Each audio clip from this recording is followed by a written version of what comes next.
In this video, we will discuss the economic and social fabric of American society in the 1950s. We will discover the factors that led to American prosperity and the emergence of a civil rights movement. The prosperity of the 1950s lives in the shadow of the Cold War, which still looms as a part of the lives of all Americans. World War II had an effect on the American family. Couples rushed to wed and conceive children before soldiers shipped out, in part due to the romance and urgency of wartime, but also in part due to the extra pay soldiers received if they had families to support. The spike in marriages was even larger after the war, as returning soldiers tied the knot. 2.2 million couples married in 1946, a new record that would stand until the 1970s. With this record number of marriages came a record number of babies. The baby boom began as early as 1942, but it wasn't until 9 months after the war that the boom actually began. Before demobilization, only about 200,000 babies were born in the United States per month, but by the end of 1946, that figure had increased to nearly 350,000 babies. 20% more babies were born in 1946 than in 1945. By 1947, the number of live births per thousand population jumped to 26.6.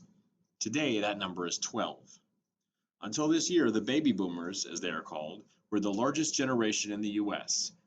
They have been overtaken by the millennials, Americans between the age of 24 and 39. When World War II ended, millions of soldiers returned to the U.S., got married, and started the baby boom. They quickly found that there was no housing available for them. Newlyweds with crying babies were doubled up in expensive apartments or living in temporary dwellings in cities. During the late 1940s and 50s, the American landscape began to change. Before World War II, Americans had flocked to cities in search of factory work. In the post-war era, however, that trend was reversed, thanks to low-cost housing and GI Bill benefits. Even working-class Americans could afford to own homes in the suburbs.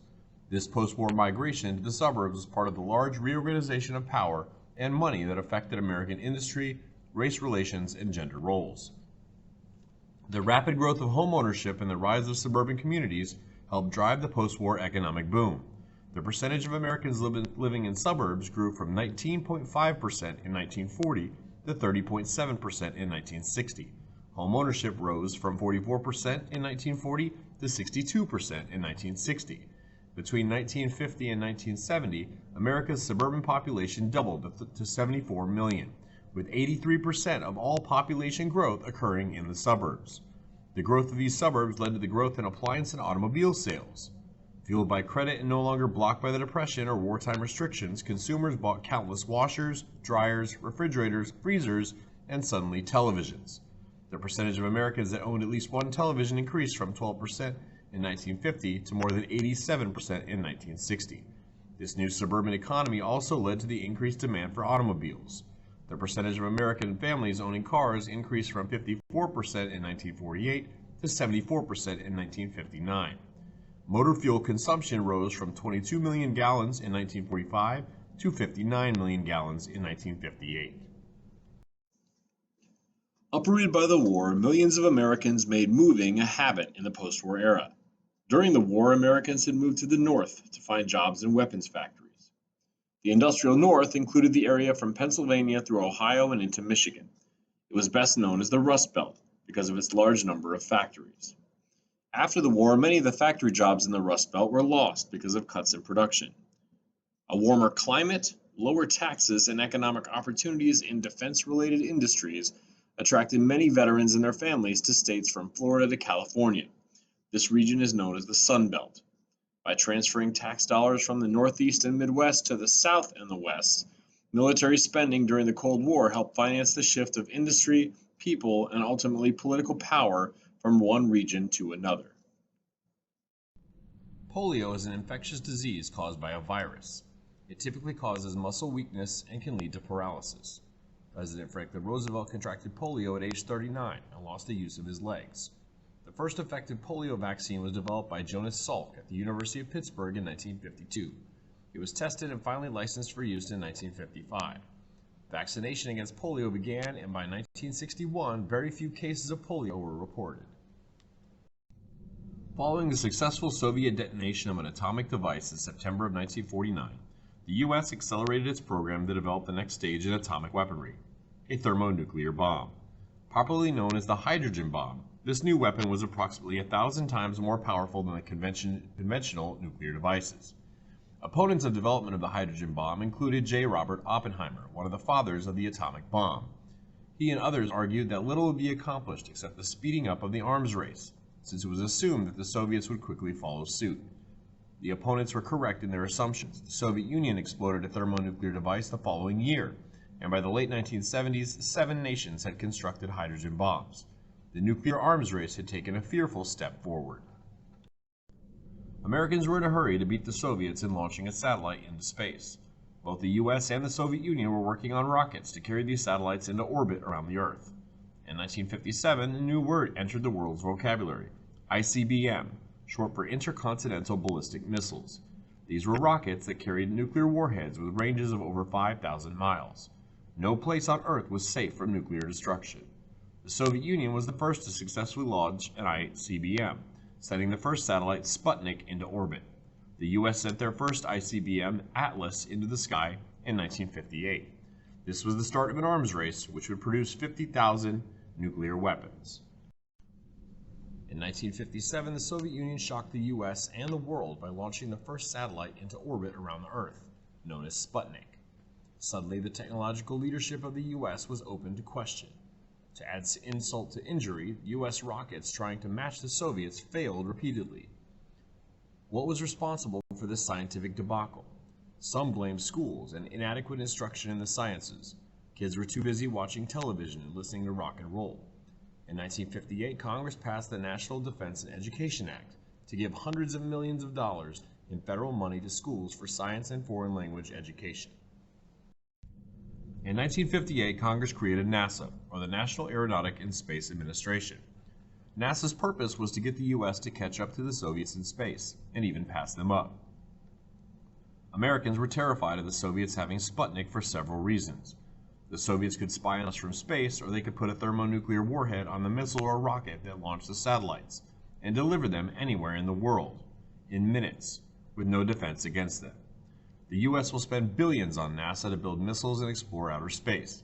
The Soviets will do the same to try to stay one step ahead of the US. This is known as the space race.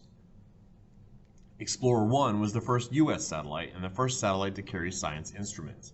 It was launched on January 31, 1958, and was built to measure the radiation environment in Earth's orbit. The Mercury program was the first human spaceflight program of the US. Alan Shepard became the first American in space by making a suborbital flight in 1961.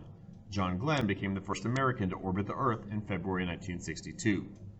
The Apollo program was the third human spaceflight program of the US. Its goal was to eventually put a man on the moon, which it achieved in July 1969. After World War II, the American consumer contributed to the ultimate success of the American way of life. Americans invested in items based around the home and family life. The items people most desired included televisions, cars, and washing machines, refrigerators, toasters, and vacuum cleaners. The machines that would help them modernize their lives. Between 1945 and 1949, Americans purchased 20 million refrigerators, 21.4 million cars, and 5.5 million stoves, a trend that continued well into the 1950s. The desperate need for housing after the war resulted in a construction boom. Families no longer lived in the inner cities. Massive suburbs on Long Island, New York were known as Levittown. William J. Levitt built 17,000 mass-produced, low-priced family homes. No interest rates on mortgages that were both government-insured and tax-deductible made the move from city to suburb affordable for most families. In a single generation, the majority of middle-class Americans became suburbanites. As the middle-class families fled to the suburbs, inner cities became decayed, poor, and racially divided. In 1954, Pete Hernandez was tried for murder. The jury selected in his case, which was in Texas, was all white. He was convicted, but his lawyer filed an appeal. His lawyer argued that the 14th Amendment guaranteed protection not only on the basis of race, but also class. While Mexican Americans may be classified as white, the established pattern of discrimination against them proved that they were also a separate class. In justifying an all-white jury, the state of Texas argued that the 14th Amendment's Equal Protection Clause covered only whites and blacks, and that Mexican Americans were white. The Supreme Court ruled that the Equal Protection Clause does apply in this case, and the state of Texas violated it by not allowing Mexican Americans on the jury. Pete Hernandez received a new trial with a jury that included Mexican Americans and was again found guilty of murder. The Supreme Court's decision set a precedent that led to the successful challenges of employment and housing discrimination, school segregation, and voting rights barriers against Mexican Americans. The case literally helped improve the lives of millions of Latinos nationwide. Since our country's inception, our motto has been E pluribus unum, out of many one. In 1956, it was changed to In God We Trust. On July 30th, 1956, 2 years after pushing to have the phrase "under God" inserted into the Pledge of Allegiance, President Dwight D. Eisenhower signs a law officially declaring "In God We Trust" to be the nation's official motto. The law also mandated that the phrase be printed on all American paper currency. The phrase had been placed on U.S. coins since the Civil War, when, according to the Historical Association of the United States Treasury, religious sentiment reached a peak. The reason behind this is related to the Cold War. It served as a message that the U.S. was a Christian nation, unlike the Soviet Union, which promoted state atheism, or no religion. As the consumerism of the 1950s spread throughout the country, some Americans rejected these ideas. Building on the lost generation of the 1920s, the Beat generation started a literary movement that influenced American culture and politics of the post-war era. The Beats, as they were called, rejected materialism and consumerism. They rejected mainstream American values and experimented with drugs and alternative lifestyles. The Beat generation would lead into the counterculture movement of the 1960s. In the 1950s, white teenagers were buying African American rhythm and blues records. Radio stations began to play this music on the air, and it became very popular. African American artists began performing an evolved form of this music known as rock and roll. Soon, white artists also began making music influenced by African American artists. Rock and roll music had loud and heavy beats, coupled with lyrics that appealed to young people. Its popularity soared with artists like Buddy Holly, Little Richard, Chuck Berry, and Bill Haley and the Comets.